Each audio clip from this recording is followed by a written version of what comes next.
How does a country actually go broke? It's one of those questions that feels both impossible and, let's be honest, kind of terrifyingly relevant right now.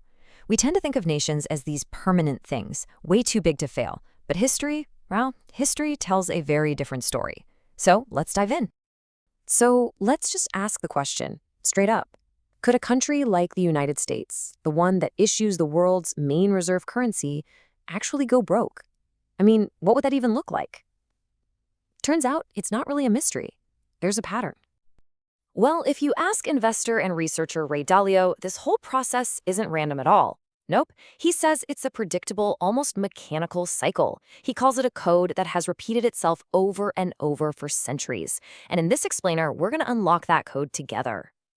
Okay, so at the very heart of this code is one core concept, the big debt cycle. Now, this isn't your typical up and down business cycle that we hear about on the news every few years. Oh no, this is something much, much bigger and way more powerful. So what is it exactly? The big debt cycle is this super long-term process. We're talking decades, even a lifetime, where debt just keeps building up across the entire economy. I mean, government debt, company debt, your debt. It builds to a point where it just becomes impossible to pay back. And that inevitably leads to a massive, pretty painful reset. And this quote right here, it gets to the absolute heart of the matter. See, in a normal, short-term recession, the central bank can just cut interest rates. That encourages people to borrow, spend, and gets the economy going again. But at the very peak of a long-term debt cycle, interest rates are already at zero. The central bank's main tool is basically useless, and that's when they have to get creative. Probably the best way to picture all this is to think of it like a kind of machine. So imagine a straight line that's always climbing up, nice and steady. That's human productivity, new ideas, innovation. Now, you've got these smaller waves going up and down around that line. Those are the short-term debt cycles. But wrapping around all of that is one massive, slow-moving tide, the long-term debt cycle, building and building for decades before it finally comes crashing down.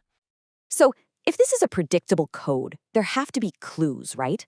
I mean, how can we tell when a country is getting into the really dangerous part of the cycle? Well, yeah, the framework lays out some classic warning signs to look for. It's really a three-step domino effect, and it goes something like this.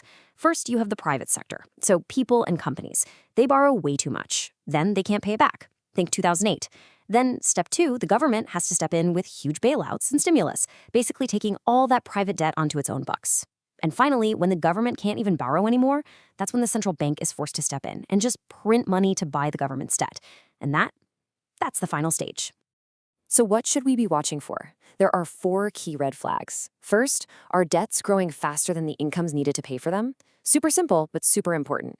Second, are the actual monthly payments on that debt eating up a huge chunk of everyone's income? Third, is the central bank pushing on a string? That's when interest rates are zero, but nobody wants to borrow anyway because they're too scared or already broke. And finally, are foreigners who own a lot of a country's debt starting to get nervous and sell it off? Dalio uses this incredible metaphor for this. He says to think of all this rising debt like plaque building up in an economy's arteries. For a long time, everything seems totally fine on the surface. But slowly, quietly, it's squeezing off the flow of income that could be used for productive things. And eventually, that flow gets so restricted that you get the economic equivalent of a heart attack, a massive default, or a currency collapse. And this brings us to the climax. This is the end game of the cycle. When all those warning signs have been flashing red for years and the debt just becomes totally unmanageable, policymakers find themselves backed into a corner. And they have to make an absolutely impossible choice. And you know what? History is crystal clear on this. When policymakers have to choose between letting everyone default, causing a horrible, painful depression, or just printing a bunch of money to devalue the currency, they always choose to print. So let's break that choice down, because it's huge. The hard money path means you just let people default. It's incredibly painful, causes a deep depression, and it absolutely crushes borrowers. The other path, the fiat money path, is when the central bank prints tons of new money to cover the debts. This devalues the money itself, which is kind of like defaulting but through inflation. So who gets hurt here? Savers, creditors. Anyone who held that money gets paid back with dollars, or whatever currency, that are worth way, way less. And when things get truly desperate, governments start doing things that would have seemed totally insane just a few years earlier.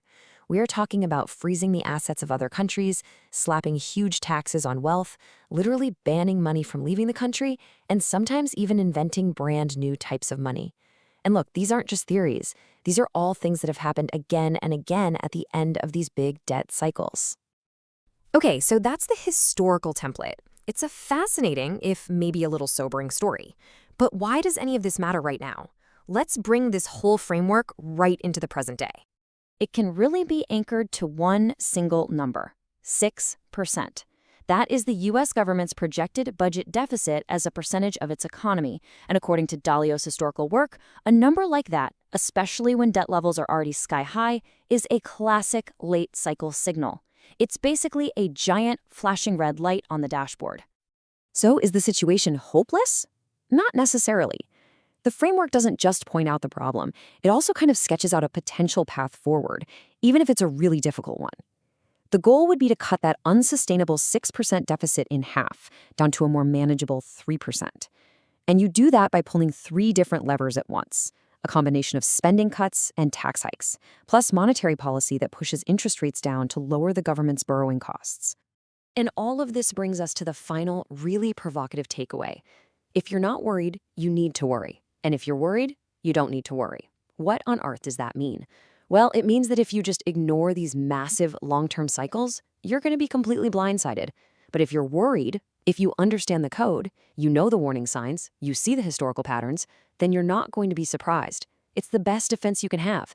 It empowers you to navigate whatever comes next because you can actually see the machine at work.